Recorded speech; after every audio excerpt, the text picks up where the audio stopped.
hearing kasi, di ba, they canceled it yesterday and you said you're coming. Tapos ngayon, tinuloy na, final ulit. Hindi naman po ako nagulat kasi tingin ko naman sa kanila mga reasonable membro ng komite.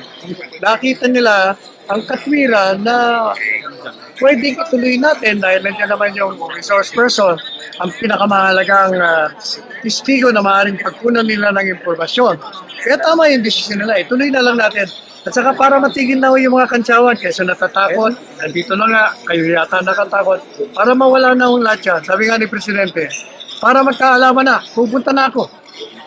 Ito na yan, nung kinancel nga nila, tinawagan ako ni Presidente Duterte. Sabi niya, samahan mo ako sa House of Reps. Eh sabi ko, hindi na tuloy pupunta pa rin ako. Sabi ko, bakit? Para bigyan ko ng paggalang ng institusyon kung saan ako dating miyembro. Pangalawa, para ipakita sa kanila na may